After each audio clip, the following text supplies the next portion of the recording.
on.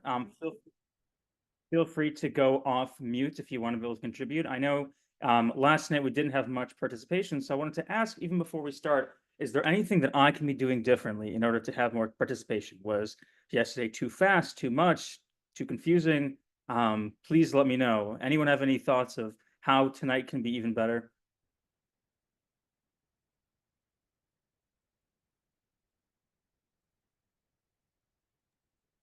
All right. Well, if you don't feel comfortable sharing it, that's fine. Feel free to put it in the chat or to message the person listed at Jewish Federation of Greater Detroit. I believe that's Efrat who's with us tonight.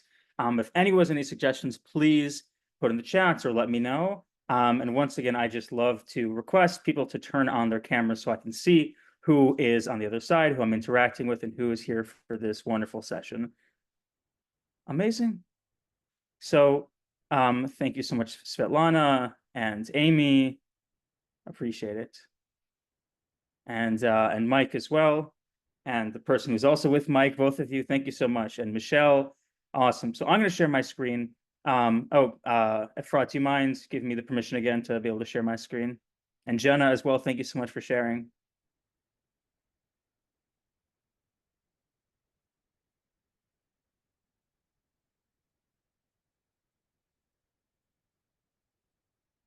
All right. While we're just waiting for permission to share. Anyone have any questions from yesterday? I know we covered a lot. Mike, Alex, I'm sorry, I'm using my phone and for some reason I can't give you the permission to share. You know how to do it through the phone? Can you ask me? I'm really apologize. Maybe I will be able to do you as a host. Yeah, if you make me a host, then I can share my screen.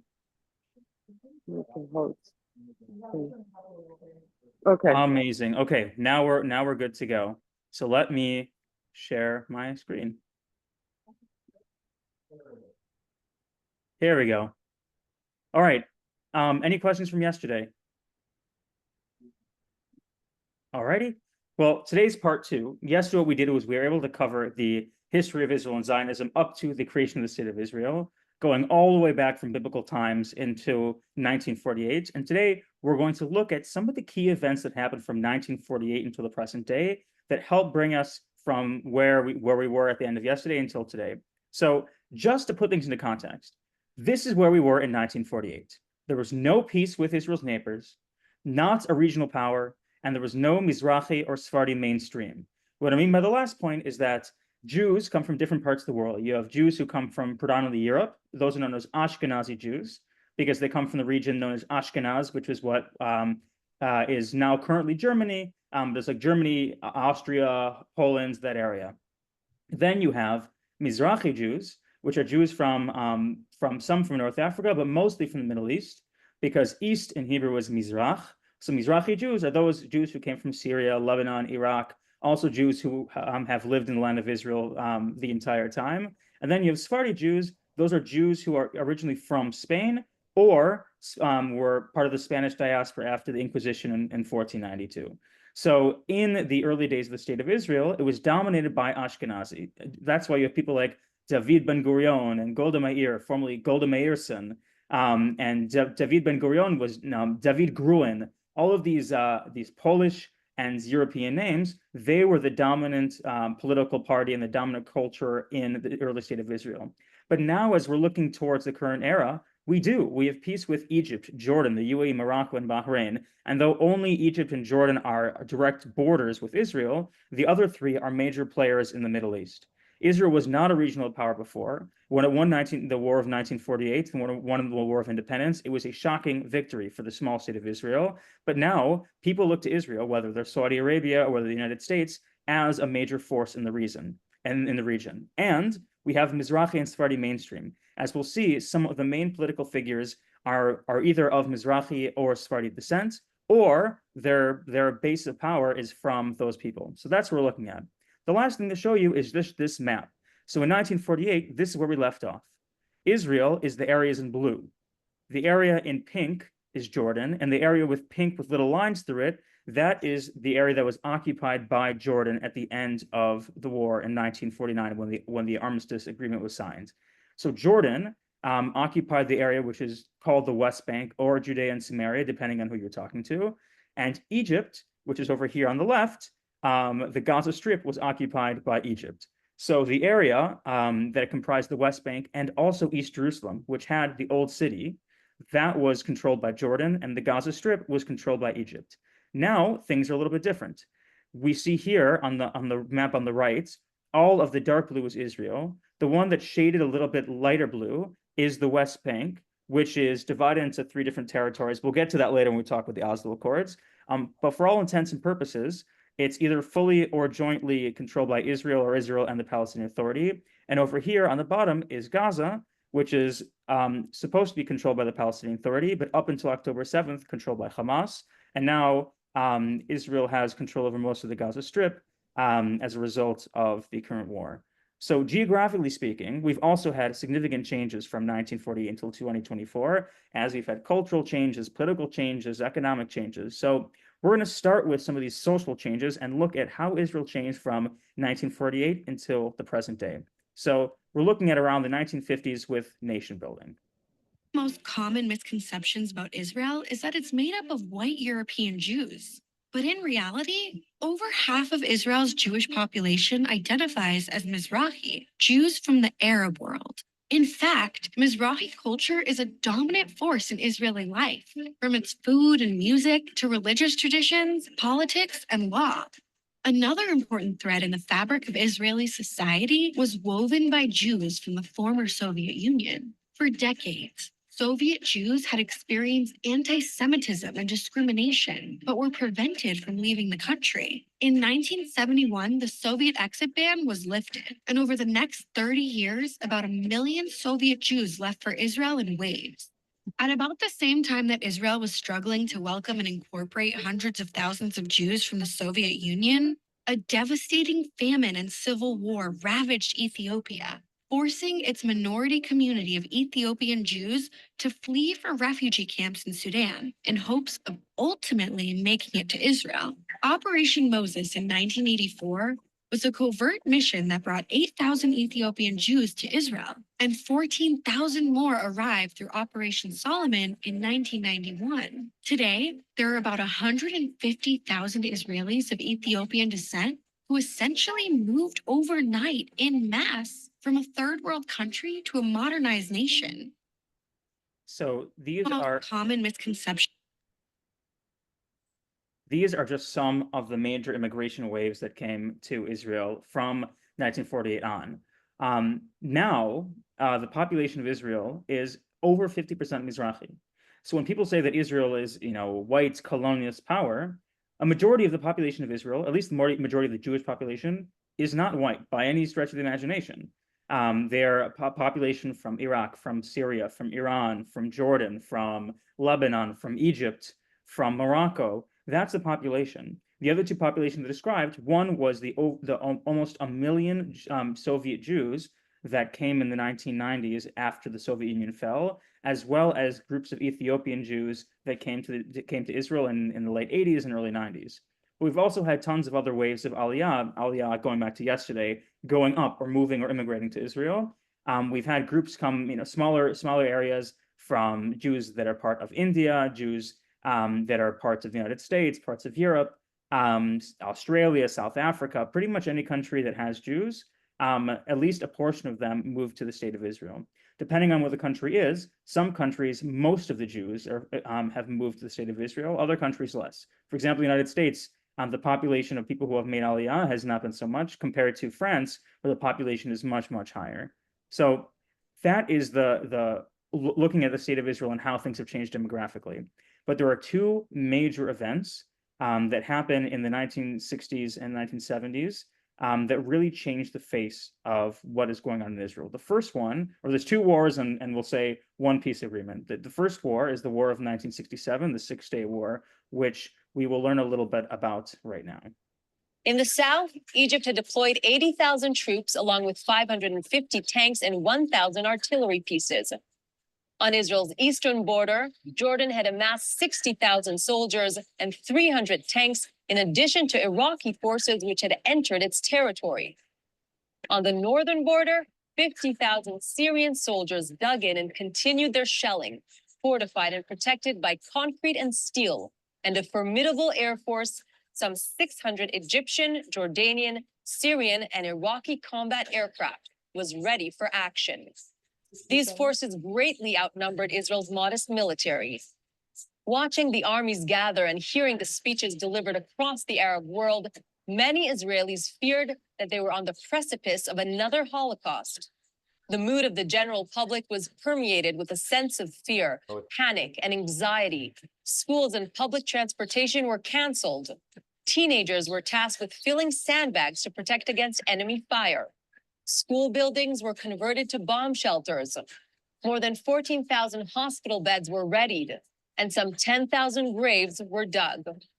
Medicine was stockpiled in anticipation of poison gas attacks. The Israelis prepared for the worst. Jews around the world were also consumed with fear and apprehension for Israel. Mass demonstrations were held in New York and London, and fundraising drives were launched globally, with many non-Jews contributing as well. Jewish volunteers arrived in numbers greater than Israel could absorb. Prime Minister Eshkol addressed the nation in a televised speech, but his hesitant manner did little to reassure the already anxious Israeli public. In a show of national unity, Prime Minister Eshkol handed over the Ministry of Defense to General Moshe Dayan, hero of the 1956 Suez War. By now, Israel was forced to accept the fact that all diplomatic efforts had failed. On the night of June 4th, the Israeli cabinet convened and determined that the armies of Egypt, Syria, and Jordan were deployed for immediate multi-front aggression, threatening the very existence of the state. To the Israelis, it was a war of en brera, no choice. On June 4th, the government authorized Prime Minister Eshkol and Defense Minister Dayan to order the Israeli Defense Forces to take preemptive military action. What this action would be remained top secret until the following morning. So that is the background to the 6-Day War. Keep in mind, when we were looking, sorry, someone had was it a question or? All right. When we were looking back to 1967, we look back with 2020 vision. We know what the end result of the 6-Day War is, but at the time, it was viewed as a potentially the elimination of the Jewish state. This was 1967. This was less than 20 years after the state was founded, and is already facing a war from multiple fronts: from Egypt, from Jordan, from Syria, from Lebanon. This was a war that was viewed to be potentially devastating. There was I don't know if it's a joke so much, but one of the things that was graffitied a lot in over Israel was "last one to leave, turn the lights off," because people thought this was potentially the end of the state of Israel. And we know that is not what happened. In a stunning victory over the course of 6 days, Israel not only defeated the Lebanese, Syrian, Jordanian, Egypt, and part of the Iraqi armies, but they also more than doubled the lands that they controlled. This is the map. This is the map of the boundaries after 1967. So we see here in dark blue is what was Israel beforehand, but the area that's shaded both blue and red is all of the area that Israel gained control of in 1967. That included the Gaza Strip that was previously occupied and administered by Egypt, and the entirety of the Sinai Peninsula, which itself was the size of Israel. It also included the Golan Heights, which you've seen in the news recently, an area that belonged to Syria. The Golan Heights was an area of very, very strategic importance because it was the height of the mountain range that looked over most of northern Israel. If you controlled the top of the Golan Heights, then that means that you could fire at will down to the residents below. So Israel conquering the Golan Heights meant that they no longer had a Syrian threat, a threat of tanks, of missiles, of soldiers being able to be on a higher mountaintop, looking down at major population centers like Haifa, like Akko, like Nahariya, like Tiberia. What's that little dot inside? It's pink. It's the Sea of Galilee. The Sea of Galilee. So that is the Sea of Galilee, the northern sea. It's a freshwater body of water that feeds into the Jordan River. If you continue downwards as the West Bank, this area was also conquered by Israel in 1967. It was previously controlled by Jordan, and this also included the old city of Jerusalem. For the first time in Jewish history since 2,000 plus years ago, the city of Jerusalem was united again, and the Temple Mount, Har HaBayit, where the Wailing Wall, the Western Wall, the Kotel was, that was in the hands of the Israelis, in the hands of the Jews. When they finally got there, they cried on the radio, Har HaBayit beyadenu, like the Temple Mount is in our hands. And they blew the shofar. It was a moment of almost messianic zeal and excitement, where finally Jerusalem was reunited. At the same time, it was a dramatic shift, but also was it a dramatic shift? Immediately after the war, the Arab League gave the Khartoum Resolution, which was a series of 3 no's that said no peace with Israel, no negotiations with Israel, no recognition of Israel. Interestingly enough, the last point saying no recognition of Israel, does recognize Israel, but that's besides the point. The idea was that we were not going to capitulate, even though the Israelis won this war. This was not going to change the status quo. There would be another war. There would be another continuation of the resistance against the Zionist entity, and things have not changed. So 1967 was a moment in which Israel also not only just expanded geographically, but politically changed. Because up until that point, there were roughly 1 million Palestinians living in the West Bank, living in East Jerusalem, living in Gaza, that now all became under the control of Israel. So this is the reality. This is a point made by Micha Goodman. He's an Israeli public intellectual. He's a speaker. He's an author, and he talked about the conquering or the administration of the territories gained in 1967 and what that meant for the Palestinian populations living there. Previously, they were living under Jordanian rule and Egyptian rule. They were not living under their own rule, but the difference was before they were living under Arab rule, and now they're living under Israeli rule. So Micha Goodman says, actually, does anyone want to read this quote?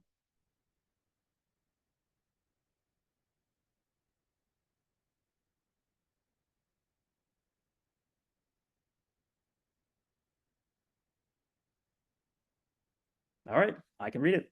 On the one hand, the territories are not stolen land that came under Israel's control by immoral means. So they are not in themselves occupied, because we saw that this is an area that was controlled by Jordan and Egypt. He continues, on the other, as we have seen, Israel imposes a military rule on a Palestinian population that has no say over the state's decisions. So the Palestinians are a nation that lives under occupation. The conclusion is that the territories are not occupied, but the Palestinian people are.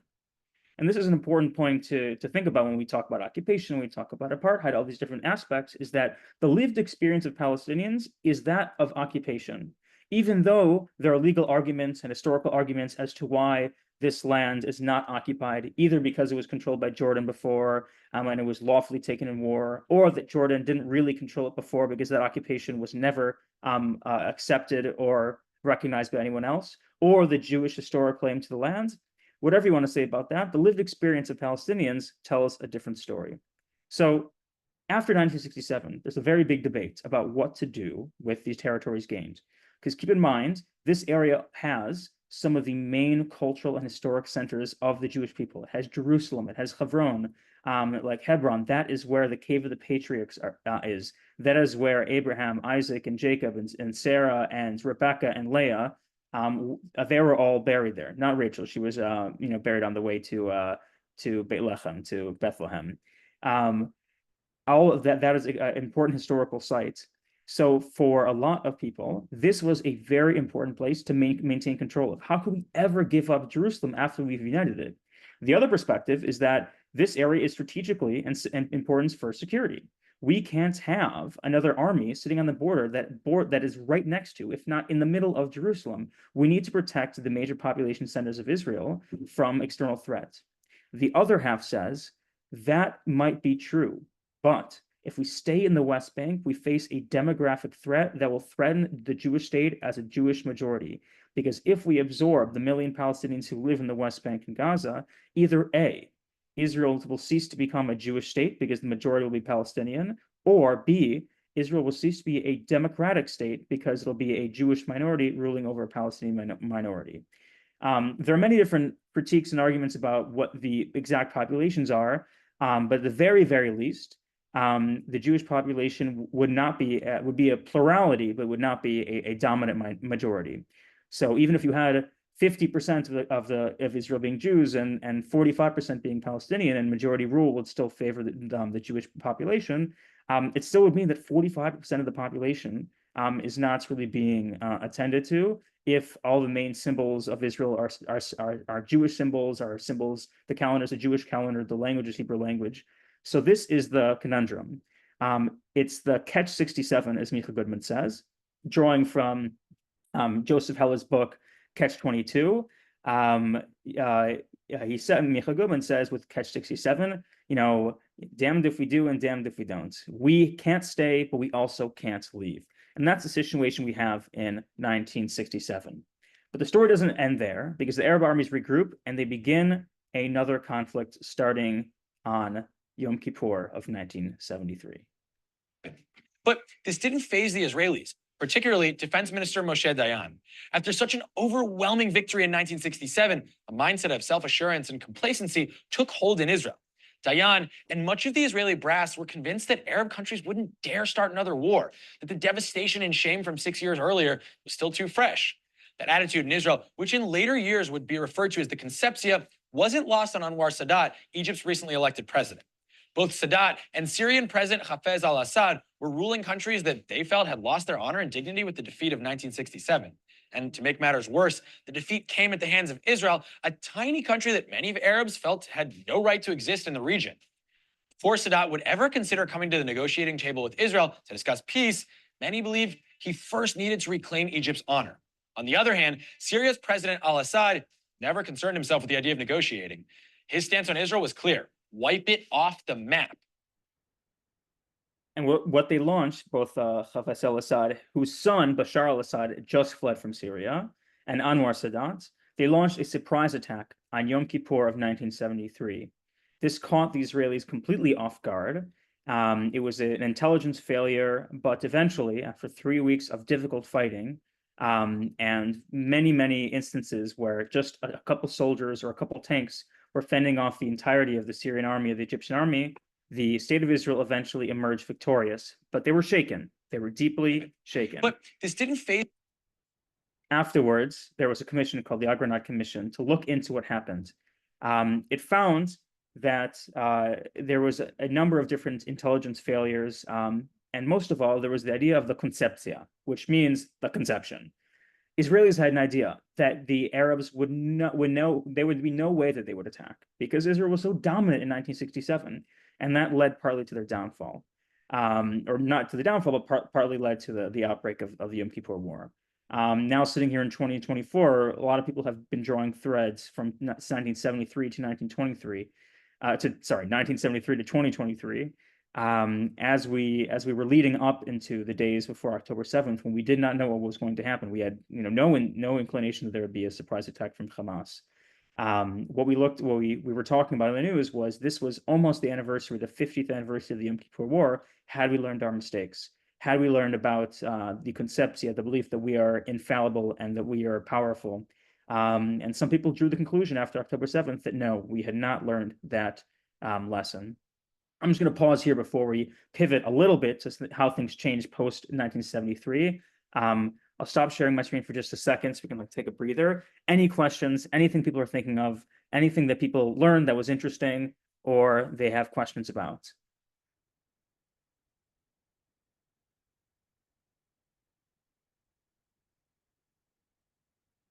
Yeah, I see that. Yeah. I was wondering about the war of attrition between 67 and 73 and what that played into. Yeah, so the war of attrition, this was, you could say it's the lead up until the 1973, like Yom Kippur War. The war of attrition was a series of battles, of skirmishes, of attacks, across the border, mostly between Egypt and Israel, where Egypt would either, they would fund Palestinian militant groups to go across the border and attack Israeli kibbutzim, and then Israelis would retaliate and go back and forth and back and forth. But it was a war of attrition to see, you know, who would give up first. It was difficult because Israel had a lot. Egypt had a very large military. Israel had a small military, and it was difficult to to expend such a large amount of Israel's economic growth on the military when they were trying to grow as a state. So that was partly the idea behind it. And when the war of attrition was unsuccessful in really having any lasting damages, then the Yom Kippur War was devised as a way to really deal a lasting blow to Israel.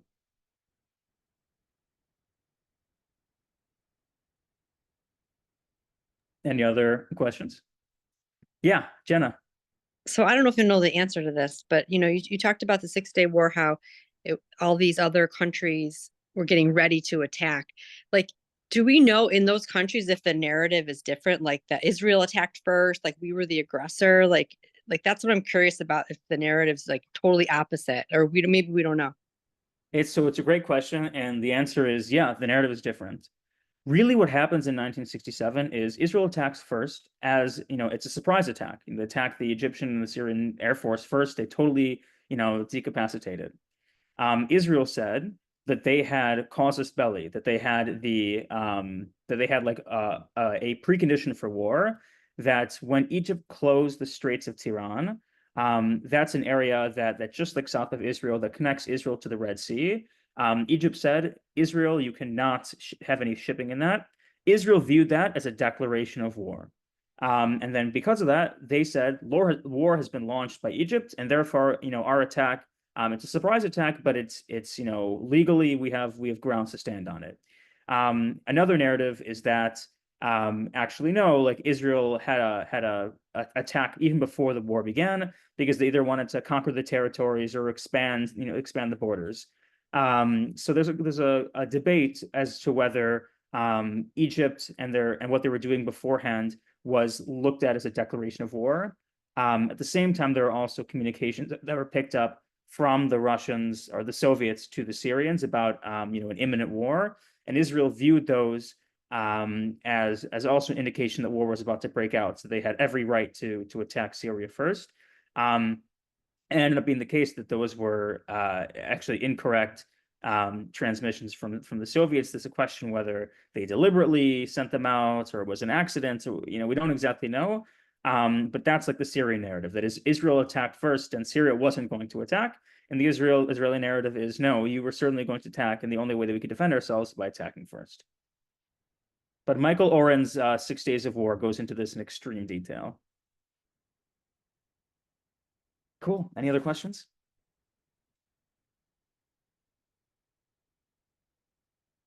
Great. So what we'll do is we're going to jump back into where we are. So this is where we left off. From 1967, 1973, things start to change, and they start to change for a couple of reasons. Number one, after the defeat of the Arabs in 1973, of Egypt, Jordan, Lebanon, Syria, the calculus changed, where Israel, after 1967, was in control of the West Bank, was control of the Gaza Strip, and around 1 million Palestinians. And Palestinians who previously looked to the Arab leaders in order to be the ones to save them, to free Palestine, they said, we are the only ones who can do this. Around this time, you can see, some right before 1967, some right afterwards, a number of different Palestinian groups were formed. These differ in their aims, they differ in their methods, but all of them are for Palestinian liberation, oftentimes through violent means, oftentimes using terrorism as a method, as a tool in order to accomplish that goal. But the Arab leaders started to take a back seat in this conflict, and it started to become less the Arab-Israeli conflict and more the Israeli-Palestinian conflict. And that really becomes solidified in 1978. We'll go back to 1978 to 1979, when Egypt, under Anwar Sadat, signs the Camp David Accords with Israel. This is the first time ever that Israel has had a peace deal, that they've had negotiations with one of their neighbors. Egypt, who was in charge of, who was leading the war in 1967, was a major player in 48, was a major player in 73. They decided to sign a peace treaty with Israel that says an end to the war, an end to the fighting. And it's different. It's difficult now sitting in 2024 to really understand how crazy this was. When Anwar Sadat, he made a speech, he said, I will go anywhere. I will go anywhere to make peace with Israel. I will even go to Jerusalem to make peace with Israel. The Israelis didn't know if he was telling the truth or not. And even when they invited him to Jerusalem to speak at the Knesset in order to say how we wanted to have peace, when his plane touched down at Ben Gurion Airport, there were Israeli snipers on top of the buildings because they did not know if it was going to be a trick play. They did not know if the door was going to open and out would pop out a bunch of Palestinian militants or Palestinian terrorists. They did not know. But the door opened, Anwar Sadat walked down, he went to the Knesset, he spoke, he said he wanted peace, and about a year later, or a year and a half later, a peace treaty was signed with Israel. And that eliminated an entire front on Israel's southern border. At this point, Israel still was in charge of the Gaza Strip, but in 1979, they gave up the Sinai Peninsula, which was half of Israel's landmass at that time. They gave it up in exchange for peace. And this was viewed by many Palestinians as a betrayal of the Palestinian cause. They said, how could you make peace with Israel? How could you make peace with the Zionist entity when we don't have a Palestinian state? And these tensions kept on brewing through the 1970s, through the 1980s, and then erupted in 1987. Does anyone know what happened in 1987?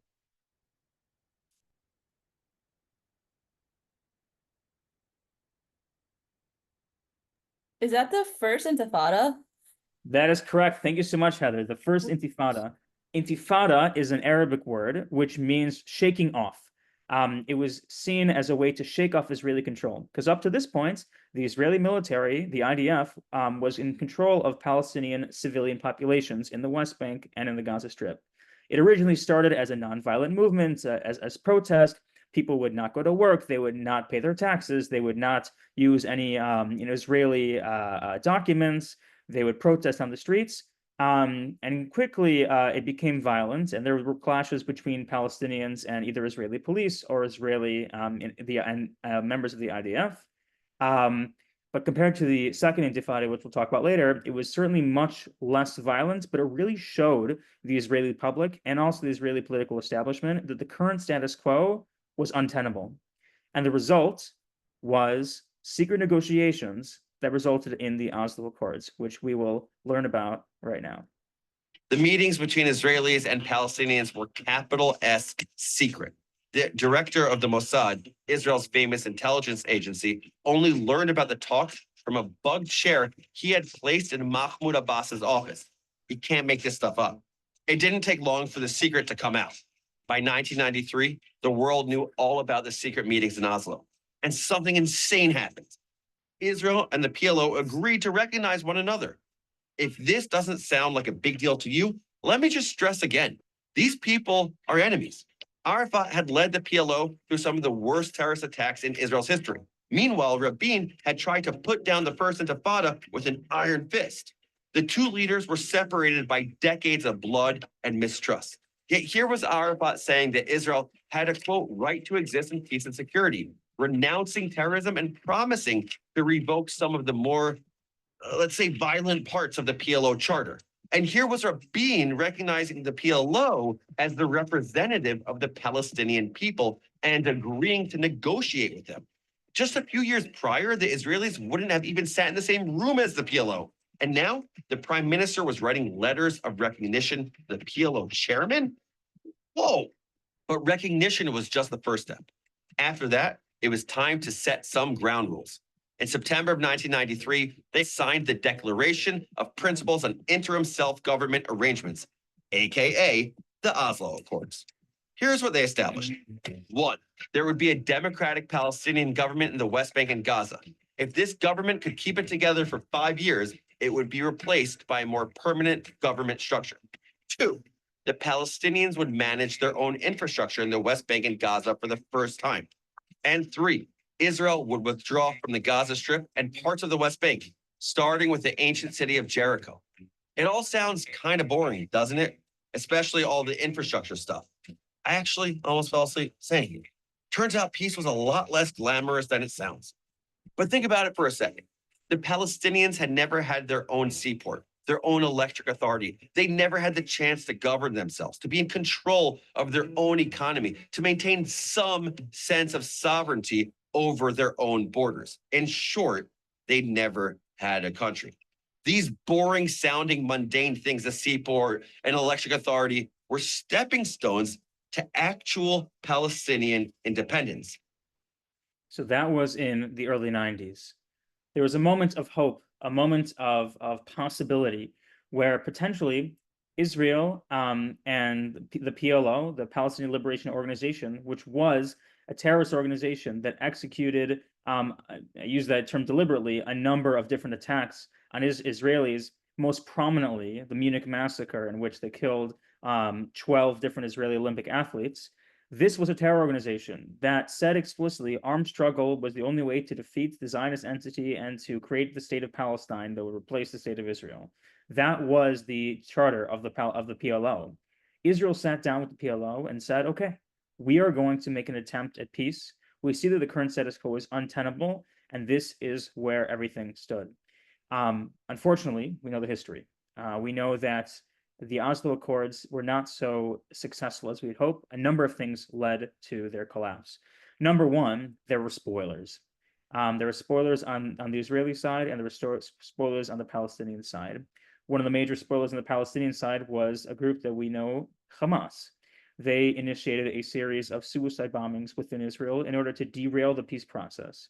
And Israelis, seeing that they had just signed an agreement with the Palestinian Liberation Organization, looks at Hamas and says, Hamas, you're part of the Palestinian people too, and you clearly don't want peace. If we make peace with the PLO, is this what we're going to have on a daily basis? Are we going to have suicide bombings all the time? And on the Israeli side, there was a man named Yigal Amir. Yigal Amir was an Israeli citizen, a young guy who believed that Israel had no right to relinquish the territories for religious reasons. As we learned earlier, there's both political reasons and security reasons why Israel shouldn't release control of the West Bank, of Jerusalem, of Gaza, but he came at it from the religious perspective, saying that this was the historic land of the Jewish people, and the Jewish people had no right to give it up. At a rally on November 4th, 1995, Yitzhak Rabin, the prime minister who had signed the Oslo Accords, who was a military hero of the 1967 Six-Day War, he was known as a defensive, as a security person within Israel. He was up on stage singing a song for peace, Sheila Shalom. And as he walked down afterwards, Yigal Amir came and fired a number of rounds into Yitzhak Rabin, who later died in a hospital. It was a horrible, horrible moment for Israeli society, where a Jew had killed another Jew, an Israeli had killed another Israeli. It was an image that people hadn't seen for thousands of years, of this internecine strife between different Jewish factions. And it was a moment in which the peace process really seemed to teeter. Afterwards, Benjamin Netanyahu was elected as prime minister in election in 1996, and actually continued the peace process, resulting in eventually in 2000, under the next prime minister, Ehud Barak, signing the Camp David Accords. Before I get there, this is just a very classic image. This is the Sheila Shalom, the song for peace that Yitzhak Rabin had in his pocket, that is spattered with his own blood after he was assassinated, after he was murdered. It's a very painful moment for many Israelis looking back at it. This is a picture of US President Bill Clinton along with Ehud Barak and PLO chairman Yasser Arafat, laughing, having a good time at Camp David in Maryland. This was a last-ditch attempt to create a Palestinian state, a last-ditch attempt to really have peace between Israelis and Palestinians. As part of the Camp David Accords, these were the Israeli offer. This is what Israel put forth to the Palestinians, saying, we are ready to concede all of these. Palestinian state would get 92% of the West Bank, or 86% according to the Palestinian definition, but regardless of what it was, at least 85% of the West Bank would be going to a Palestinian state, as well as Gaza. There would be a Palestinian capital in East Jerusalem, an Israeli capital in West Jerusalem, and the Palestinians would have custodianship over the Temple Mount. So this is a major site also for Islam, because the Temple Mount, this is the place where the two temples stood, according to Jewish tradition. This is also the place in which Muhammad, the prophet of Islam, ascended to the heaven to receive the Quran. There was also in the Camp David Accords, a Camp David summit, the right of return. Palestinians would have the right to return to a Palestinian state, not necessarily Israel, but they would have a right to return to the Palestinian state or receive remuneration, receive some sort of financial compensation returning to their lands after for the Palestinians who had left or had fled or were kicked out in 1948. And the last one was that it would be the end to the conflict, and there'd be a limited Palestinian military. Looking at this right now, if you were to say like this was on the table, like let's say this was a a ceasefire deal, or this was part of like a hostage deal or whatever with Hamas today, you would think this is crazy. Like there's no way that Hamas would ever say no to this. This is every single possible thing they wanted. But in 2000, Yasser Arafat walked away from the table. I'm curious to know from your perspective, do you have any ideas why did he walk away? Why did he say no to this deal?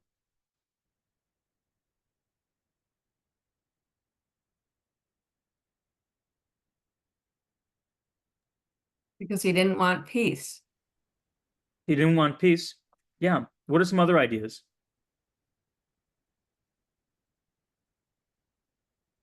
Well, don't you have to justify your position to, or what you do to your people? And I feel like the right of return has always been like the sticking point in most negotiations, and being able to come back to the Palestinian designated like region, like land, is not at what like was emotionally wasn't enough for a lot of Palestinians.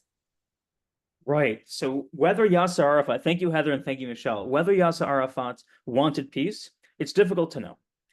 He did sign the Oslo Accords, but at the same time, he also said no to Camp David. He did view peace as a possibility, but he also didn't really stop the terror attacks as much as he could, much as he could have. The bigger point, I think, that that Heather really brings up is that even if Yasser Arafat had said yes, could he have justified it to the Palestinian people? Could the Palestinian streets, just the everyday person, accept a situation in which they did not get a recognition from Israel that what happened in 1948 was an expulsion of Palestinians? They did not get to return to their homes. Palestinians for 70 years, at this point, around 60 years, had been focusing on a return to their homes. They carried keys around their necks saying, where we left in 1948 is where we're going back to whenever we have a Palestinian state. Whether it's Jerusalem, whether it's Tel Aviv, whether it's Jaffa, whether it's Haifa, Beersheba, wherever it is, it doesn't matter who's living there. This was our home, and this is the place we're going back to. For Israelis, that was a non-starter. They viewed that in 1948, it was a justified war, and what happened was a terrible consequence of war. Israel wanted to have peace, but the Arab armies said no, they wanted to attack. So any Palestinians that left or fled or were kicked out was a result of that war. And both for ideological and security purposes, they couldn't have Palestinians just coming back to where their old homes were. And for Palestinians, this was the necessary condition for any peace deal. So we see Yasser Arafat walked away in 2000, and the result, as I'll share from my screen, was an even more difficult round of violence. This is what was called the Second Intifada, and it was much, much more violent than the first. With the first one, the major weapon was stones, it may be Molotov cocktails. This weapon was suicide bombings. You would have Palestinians, oftentimes from Hamas, sometimes from Palestinian Islamic Jihad, would come into Israel because there was no major border, there's no wall, there was no nothing. They would come into Israel either legally with an Israeli permit or illegally. They would go into Israeli population centers and they would blow up, killing tons of Israeli civilians. At this point, thousands, 1,000, 2,000 around Israeli civilians were murdered in bus bombings in cafes, bombings in nightclubs for younger adults. There was one horrific attack at the Delphinarium where it was a non-alcoholic bar where you had 16-year-olds just partying, and Palestinians blew themselves up there. There was one in a hotel where people were observing the holiday of Pesach, of Passover. And this really led the Israeli population to say, peace, if it was possible then, it is certainly not possible now. They said, we have reached out time and time again in peace, but it has been rejected by the Palestinians. Now, from the Palestinian perspective, they say, well, the peace that you're offering us is not the peace that we want. we are justified to the entirety of the land. We are justified in everything we want, whether it's right of return, whether it's, you accept, the fault of 1948. But they rejected, they don't disagree that they rejected peace, but they said the peace that Israel was giving was not enough for them. So I'm curious to know from your perspective. This is from Yitzhak Rabin's speech. He said, his final speech as prime minister, he said, I've always believed that the majority of the nation wants peace and is ready to take risks for peace. And those who are here today, along with those who couldn't be here, prove that the nation really wants peace. I'm trying to think, what strategy is most effective for peace? Some say it's through strength, through demonstrating that we are the stronger power and forcing them to accept.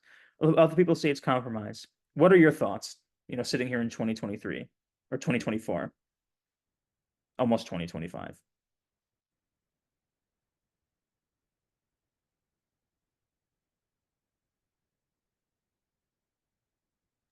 I think my opinion has changed since October 7th. It used to be that it was compromise, and now with what happened, I feel like it's strength. Yeah. October 7th was certainly a major turning point that will, it'll be the almost conclusion of this whirlwind tour through Israeli history, but it certainly changed the calculus in a lot of Israelis' minds and also a lot of Jews' minds and people around the world, that maybe the people who we thought we could potentially have peace with, it just can't happen. And it's an open question. I'm not saying one way or the other, but I think it's a very valid point to consider. Anyone else?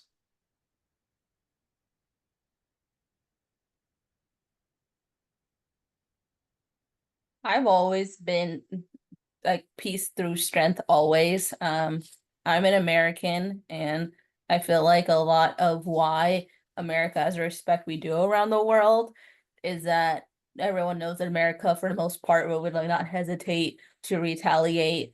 Like that's part of the reason why we entered World War II. That's part of the reason why we had all these Middle Eastern interventions, regardless of how you feel about, how it went. And I think that if we have that attitude, and that's part of the reason why America has like the perception and the recognition does around the world, then I think that in general it's kind of like a winning strategy. I also think that with also current events have also obviously like really colored my mind as well.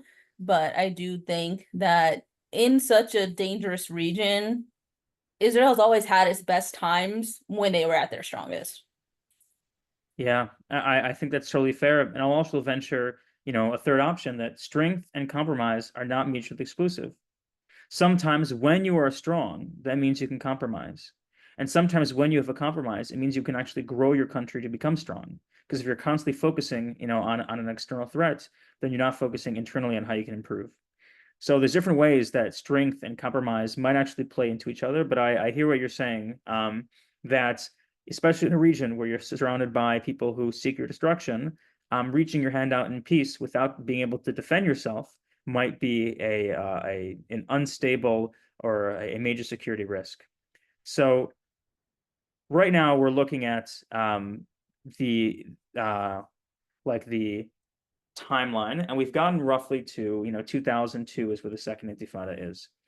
I wanted to frame it like this.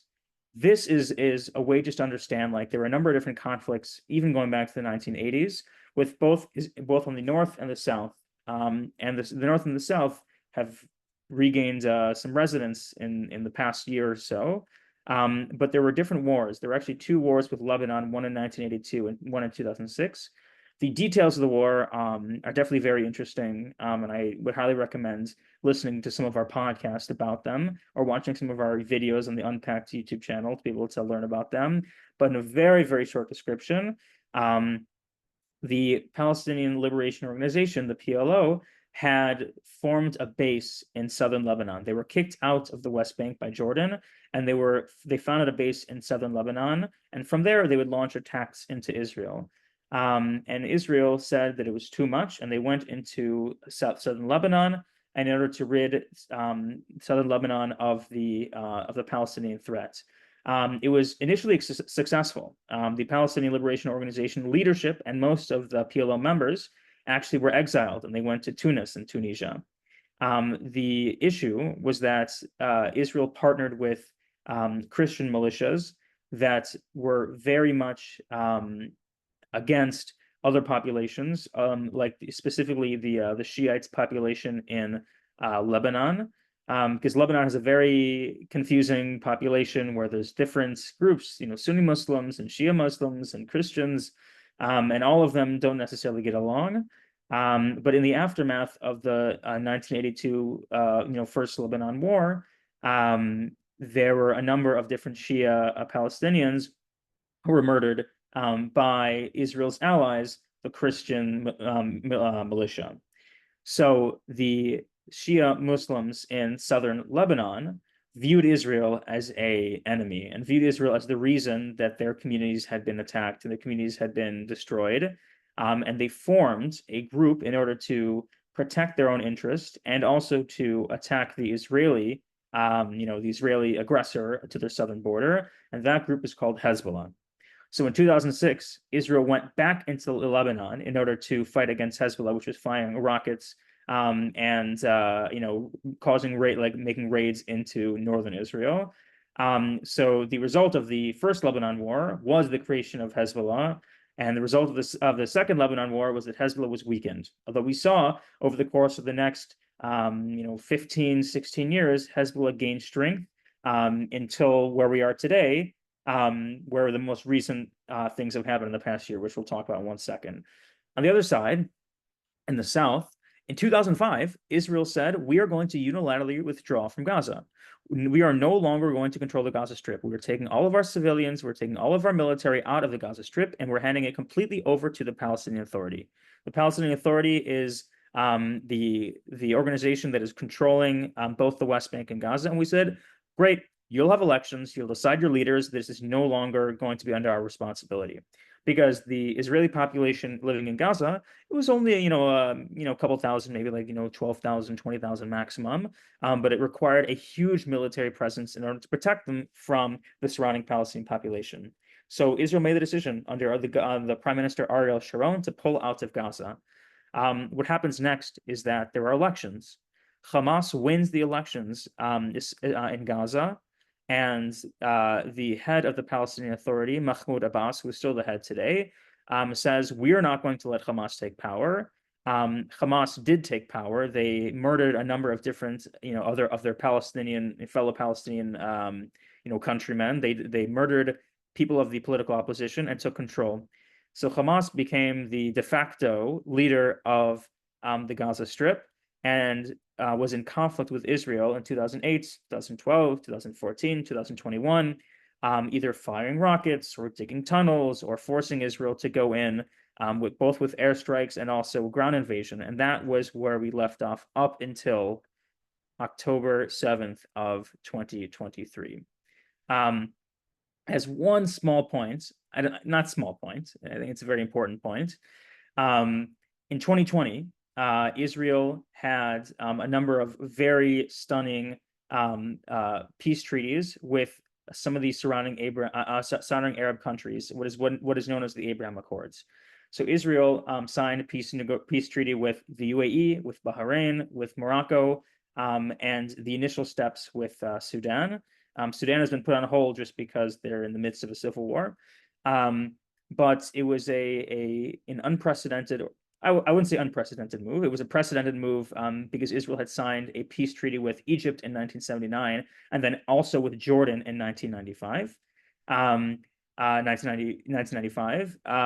But this was a shift in the region where previously these countries were either enemies of Israel or viewed Israel as the aggressor towards the Palestinians. But they said, no, we're going to sign a peace treaty with Israel because in exchange for recognizing Israel's right to exist, and the UAE, Bahrain, and Morocco were never formally in a state of war with Israel, but they were still viewed as part of the Arab League, is still viewed Israel as an aggressor, as the enemy. They said, we want to be in on the action. We want to have access to Israel's military, access to Israel's intelligence, access to Israel's economic, their technology superiority in the Middle East. They also feared the growing threat of Iran to their east, and they wanted to be allied with the US, with Israel against that enemy. So the Abraham Accords have been a stunning change in the in the balance of the region, as we've seen, that in the aftermath of October 7th, the relations with the UAE, with Bahrain, with Morocco, with Egypt, with Jordan have actually stayed strong despite this really difficult and painful war. That really shows that Israel's standing in the region now in 2024 is much, much, much different than it was in 1948. 1948, as we saw, there were no countries that recognized Israel in the Middle East, no countries that had peaceful negotiations or peaceful relations with Israel. And now that includes Morocco, Egypt, Jordan, also UAE and Bahrain, and who knows, maybe the big one coming in the future will be Saudi Arabia. But just to wrap up, I wanted to jump to what we all have in the forefront of our minds, which is October 7th, 2023. So I'm going to skip this for a second that has the Abraham Accords. I think it's very important, but just in the interest of time, I'm going to skip over this video. But once again, I highly recommend, watching the video about the Abraham Accords and how it's dramatically changed things. And who knows, maybe the next couple months, maybe the next couple of years. I'm not an expert. I have no insider knowledge. Well, I have no insider knowledge about the Abraham Accords and what potential there is with Saudi Arabia, but that would be a major development. Peace and So this is just a picture from the Abraham Accords. But now we get to October 7th, 2023. This is just a map of what things looked like from October 6th to October 7th. But in the wake of October 7th, Israel has realized, in the most shocking and bloody way possible, that Hamas's apparent desire for stability was a smokescreen, and Israelis paid dearly for that false sense of security. The terrorists that poured into Israel on October 7th had clear directions from the top brass: murder, torture, kidnap. Fueled by cheap amphetamines, they fulfilled their instructions with savage glee. I won't repeat the things that they did to their victims. It's too graphic. But you don't have to take my word for it, because perversely, they recorded and uploaded their crimes. I don't recommend searching for these videos, by the way. They're horrific. The Israeli response was swift and unambiguous. They promised to root out Hamas's fighters, to destroy their infrastructure, to target their leadership, and to banish them from Gaza, ensuring that Israel's borders are safe. The aim is understandable, even justified. Hamas tortures its own civilians, uses innocent people as human shields. Hamas is willing to use innocent civilians as essentially human shields. That's exactly what we saw with ISIS. And rips up Gaza's water pipes to create rockets. They've spent the past 17 years destroying Gaza from the inside out.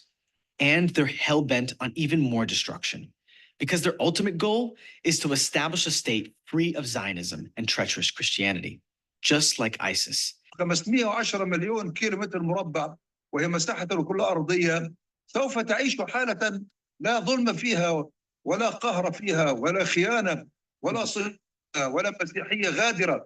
And as we've seen time and again, they will use violence to do it. And that's why the Israeli army is currently bombing Gaza. That is why they're targeting Hamas leadership. That is why they're warning Palestinian civilians to flee.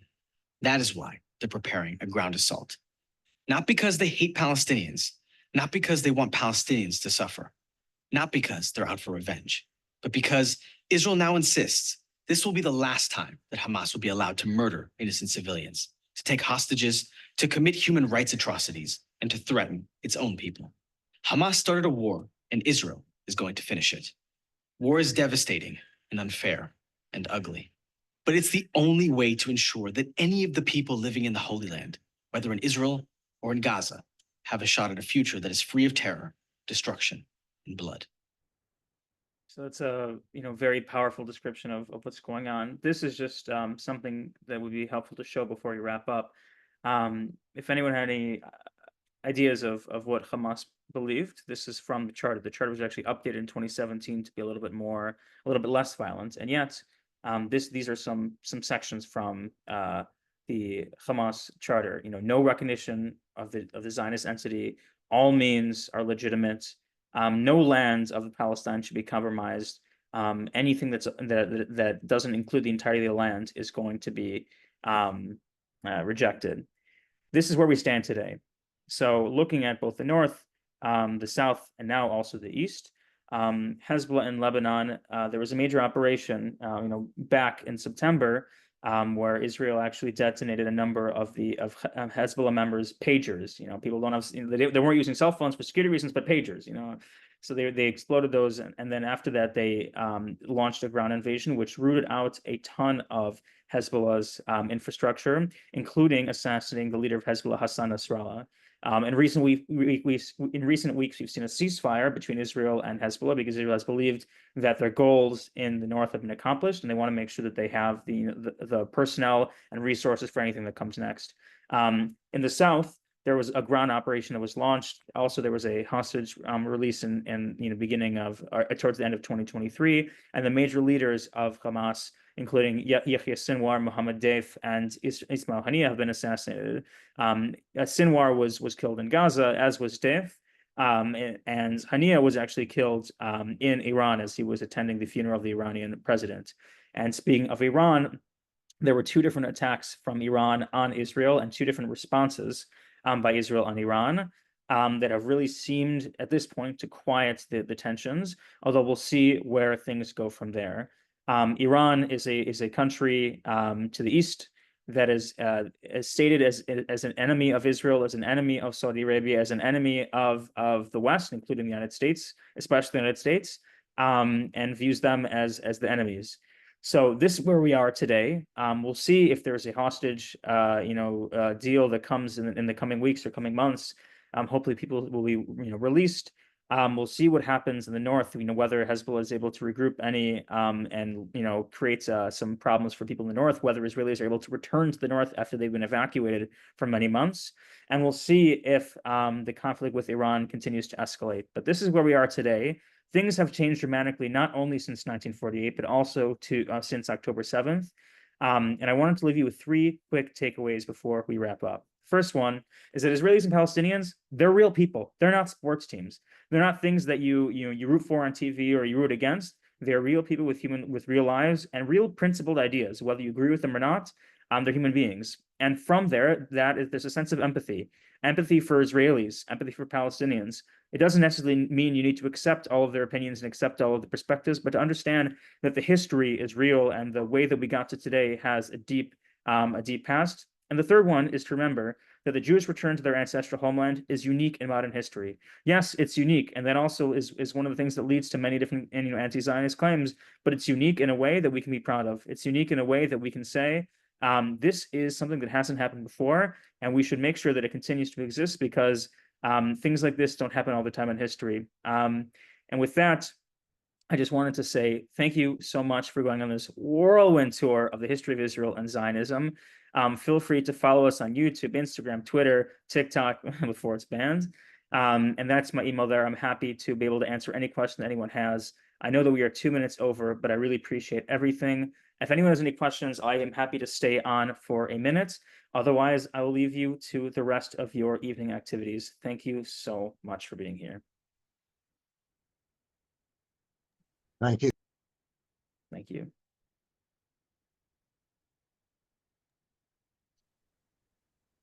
I have a question about the UN.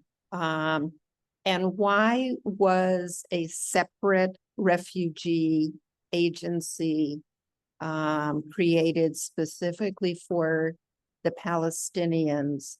And, why does its mission continue to today? Fantastic question. If you want the long answer, read the book. What's it called? It's by Einat Wilf and Adi Schwartz. It's called, I have the image in my mind. The Peace Delusion or something like that. No, it's called, let me look it up because yeah. Einat Wilf. It's called The War of Return. Yeah, The War of Return. And then the subtitle's like The Peace Delusion. Yeah. Exactly, yeah. So it's The War of Return by Einat Wilf and Adi Schwartz. I highly recommend. Okay. The short answer is this.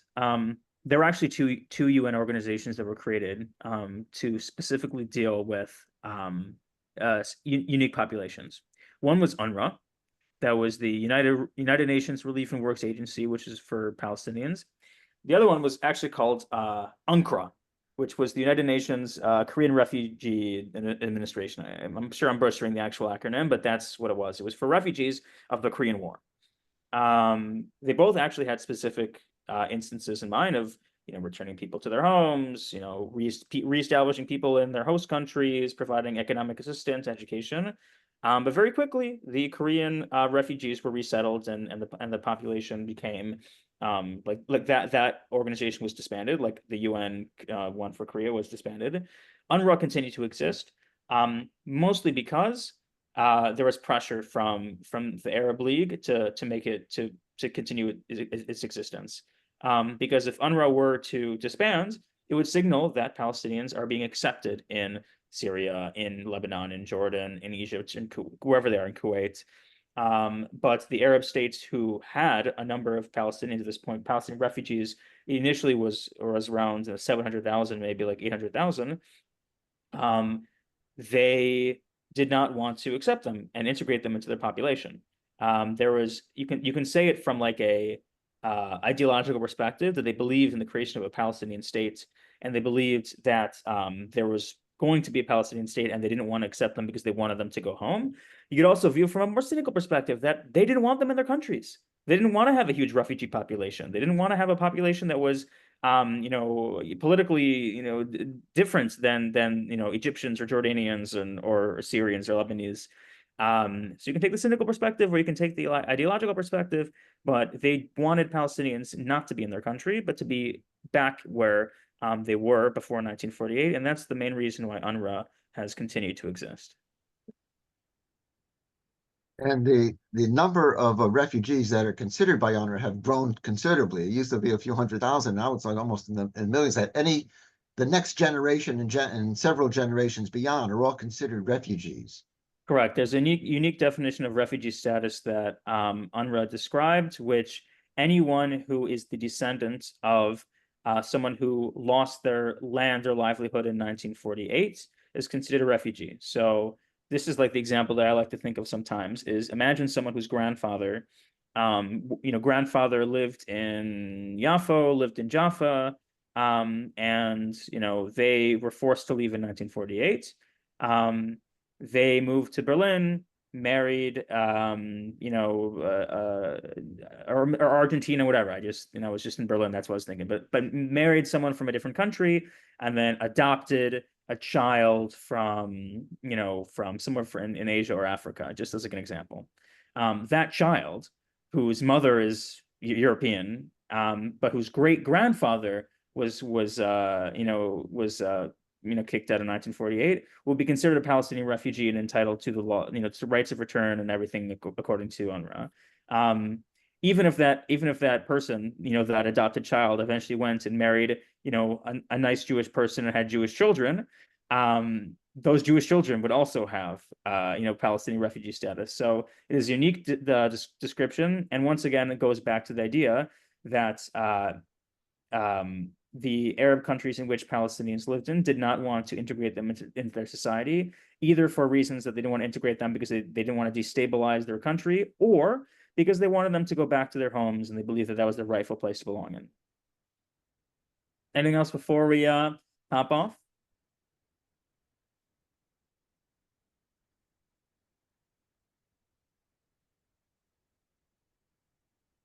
Great.